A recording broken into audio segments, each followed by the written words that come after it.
नमस्कार दोस्तों एक साइड तो किसान हमारे अन्नदाता वो अपनी मांगों को लेके दिल्ली धरने पे ऊपर बैठे हुए हैं। किसानों को भी अपने धरने के ऊपर बैठे हुए करीब 80-90 दिन होने को हो रहे हैं। लेकिन दूसरी तरफ अभी जो बजट सत्र 2021-2022 का चला था, इसमें सरकार ने बैंक कर्मचारियों के लिए भी एक नई मुसीबत खड़ी कर दी है। बैंक कर्मचारियों के लिए ये घोषणा हुई है इसमें कि IDBI बैंक के साथ 2 और पब्लिक सेक्टर की बैंकों और एक इंश्योरेंस कंपनी को प्राइवेटाइज किया जाएगा इस फाइनेंशियल ईयर में। इसी के ऊपर हमने एक वीडियो डाली थी पहले अपने चैनल के ऊपर कि UFBU की मीटिंग थी और उसके ऊपर क्या आउटकम सामने आया।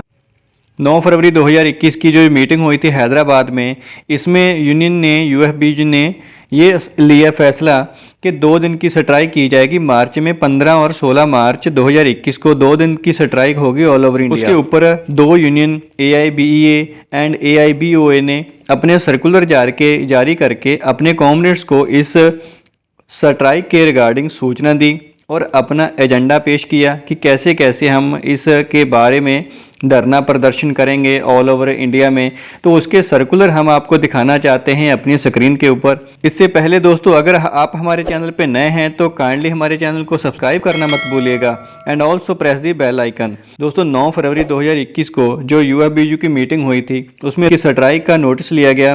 15 और 16 मार्च को स्ट्राइक होगी। उसके बाद All India Bank Employ Association ने 11 फरवरी 2021 को अपना सर्कुलर जारी किया, जिसमें उन्होंने एक कंप्लीट प्रोग्राम डिफाइन किया है अपने कॉमर्स के लिए कि कैसे कैसे किस दिन को किस तरह से हम धरना प्रदर्शन करेंगे, कैसे कैसे अपना रोष प्रदर्शन करेंगे गवर्नमेंट के खिलाफ। जो गवर्नमेंट ने ये 3-4 पॉइंट की घोषणा की है, एक तो 2 पब्लिक सेक्टर बैंकों को प्राइवेटाइज करने की, उसके साथ IDBI को, और उसके साथ LIC का स्टेक निकालने की, LIC का IPO निकालने की, और एक इंश्योरेंस कंपनी को प्राइवेटाइज करने की। और साथ ही साथ फॉरेन इन्वेस्टमेंट है, जो डायरेक्ट इन्वेस्टमेंट इंश्योरेंस कंपनियों में, इंडियन इंश्योरेंस कंपनियों में आती है, उसको पहले तो थी वो 49%, अभी उसको बढ़ा के 74% कर दिया गया है। इसी के against All India Bank Employ Association ने जो अपना सर्कुलर निकाला है, इसी सर्कुलर में पहले तो उन्होंने उसी सर्कुलर को कोट किया है जो कि UFBU ने अपनी मीटिंग में 2 दिन की स्ट्राइक के ऊपर जो बातें कही थी उन्हीं के ऊपर उन्होंने बात किया है। इसके बाद इन्होंने इस सर्कुलर में ये भी कहा है कि all over union should immediately start the preparation for the mobilisation of the members and effectively implement all these program. AIBA has conveyed to all central committee meeting at Chennai 24th and 25th February 2021 to decide and ensure successful implementation. 24 और 25 तारीख को एक और central level committee की meeting होगी। इसमें और define किया जाएगा कि कैसे कैसे क्या क्या होगा। दोस्तों आप स्क्रीन के ऊपर अभी देख ही रहे हैं कि इन्होंने oppose privatisation of public sector bank, march on the all India strike 15 and 16 March 2021, और नीचे प्रतिदिन का 14 फरवरी से लेके 14 मार्च तक इन्होंने एक स्ट्रगल का प्रोग्राम डिफाइन किया है। 15 फरवरी को जैसे लेटर लिखेंगे जे ऑल सेंट्रल ट्रेड यूनियन को उनकी सपोर्ट हासिल करने के लिए।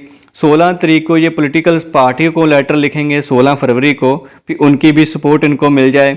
18 फरवरी को serving strike notice bye UFBU, strike के नोटिस पैम्पलेट्स छिपवा के बांटे जाएंगे। 19 फरवरी को डे लॉन्ग धरना होगा इनका ऑल ओवर इंडिया में, स्टेट कैपिटल्स में। फिर 19 तारीख को साथ ही डेमोन्स्ट्रेशंस होगा ऑल सेंटर्स के ऊपर। 20 फरवरी से लेके 14 मार्च तक धरना एंड डिस्ट्रिक्ट लेवल पर और टाउन लेवल पे, और इन्हें अलग अलग दिनों के हिसाब से डिफाइन करेंगे। 20 से लेके 25 फरवरी तक जो इनका प्रोग्राम रहेगा वो रहेगा petition to all members in parliament. 22 फरवरी को ब्लैक बैजेस वेयर करेंगे। फिर 22 फरवरी को लेके 1 मार्च तक ये पैम्पलेट और लीफलेट डिस्ट्रीब्यूट करेंगे, पोस्टर चिपकाएंगे। इसके बाद 1 मार्च और 2 मार्च को लेके ये प्रोटेस्ट के मास्क वेयर करेंगे। अभी जो कोरोना के मास्क आ रहे हैं इसी तरह के अभी प्रोटेस्ट के मास्क वेयर करेंगे। Submission of the online petition to prime minister को पटिशन फाइल करेंगे। 1 से 4 मार्च को लेके प्रेस मीट करेंगे स्टेट कैपिटल्स में। 8 मार्च को प्रोटेस्ट मास्क वेयर करेंगे। 9 मार्च को ट्विटर कैंपेन चलाएंगे। 10 मार्च को डेमोन्स्ट्रेशन बिफोर द पार्लियामेंट, जो भी इनके सारे लीडर्स होंगे यूएफबीयू के ऑल 9 यूनियंस के, वो सारे इसमें पार्टिसिपेट करेंगे। 11 से 12 मार्च को ब्लैक बेज वेयर करेंगे। 11 मार्च और 12 मार्च को फिर इन स्टेट कैपिटल्स में अपना धरना प्रदर्शन करेंगे। और फिर लास्ट में जो इस प्रोग्राम का अंतिम चरण होगा 15 और 16 मार्च 2021 को 2 दिन की ऑल ओवर इंडिया सभी बैंकों में, सभी पब्लिक सेक्टर जो कि इंश्योरेंस कंपनियां हैं, उनमें ये 2 दिन की लगातार स्ट्राइक रहेगी। दोस्तों, मैंने अपनी पुरानी वीडियो में भी एक बात कही थी कि ये स्ट्राइक इसलिए भी महत्वपूर्ण है क्योंकि इससे पहले वाले जो 2 दिन हैं 13 और 14 मार्च, उस दिन को स्ट्राइक के से पहले 2 दिन की गवर्नमेंट हॉलीडे है। और इसके बाद 15 और 16 मार्च को अगर ये स्ट्राइक होती है तो एज आई थिंक ये गवर्नमेंट के ऊपर एक बहुत ही इफेक्ट करने वाली होनी चाहिए। नेक्स्ट दोस्तों, आपको मैं दूसरा सर्कुलर भी दिखा देता हूँ। इसी के ऊपर जो all India bank officer association ने निकाला है 10 फरवरी 2021 को, इस सर्कुलर में भी उन्होंने इन्हीं बातों को कोट किया है। और साथ ही ये किया है कि टाइम्स ऑफ इंडिया का एक आर्टिकल को इन्होंने इस सर्कुलर में हाईलाइट किया है। इसके अलावा इसके नीचे वही पुराना सर्कुलर जो यूएफबी 9 फरवरी 2021 की मीटिंग के बाद निकाला था, उसी सर्कुलर को नीचे कोट किया है, उसी सारे प्रोग्राम को एज इट इज़। और इन्होंने जो अलग से एक 2 नंबर पॉइंट लिखा है दोस्तों, इसको मैं आपको पढ़ के सुनाना चाहूँगा। The current article in Times of India indicates the possible proposal of the 2 privatisation of the 2 large bank profit making bank is to be utilise to the bridge of the budget target. इसमें दोस्तों इन्होंने ये कहा है कि 2 बड़े बैंकों को बेचने की तैयारी कर रही है गवर्नमेंट अपने बजट के टारगेट को पूरा करने के लिए।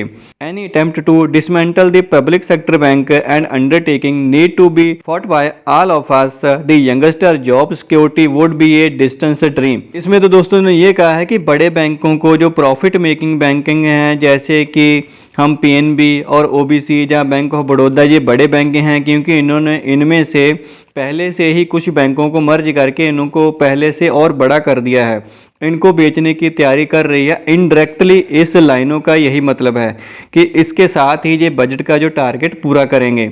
लेकिन दोस्तों, जो निर्मला सीतारमण जी जो हमारे फाइनेंस मिनिस्टर, उनके एक भाषण के दौरान उन्होंने जो इंडिकेट किया था, हालांकि डायरेक्टली कोई भी किसी भी बैंक का नाम अभी गवर्नमेंट के तरफ से क्लियर नहीं है किसको बेचेंगे किसको रखेंगे, लेकिन अगर उनके भाषण की तरफ से सोचा जाए तो उनको ये लग रहा है कि लगातार हर साल के करीब गवर्नमेंट कैपिटल इन्फ्यूज़ कर रही है जो बैंकों में, लेकिन उसके बावजूद भी वो बैंकें प्रॉफिट मेकिंग बैंक्स नहीं बन रही। हर साल गवर्नमेंट कुछ ना कुछ कैपिटल इन्फ्यूज़ करती है बैंक्स में, लेकिन फिर भी लगातार बैंक हर क्वार्टर में, हर ईयर में अपना लॉस ही शो कर रही है। और इसके बाद दोस्तों, इस लाइन के बाद आप खुद ही ये जज कर सकते हो कि कौन सी बैंकों को, कौन सी कमज़ोर बैंकों को गवर्नमेंट बेचने की तैयारी कर रही है। ये तो थी दोस्तों आज की वीडियो। अगर आपको वीडियो में दी गई जानकारी अच्छी लगी तो kindly like share this video and मिलते हैं एक अगली वीडियो में किसी नई बैंकिंग इन्फॉर्मेशन की जानकारी के साथ। Thank you.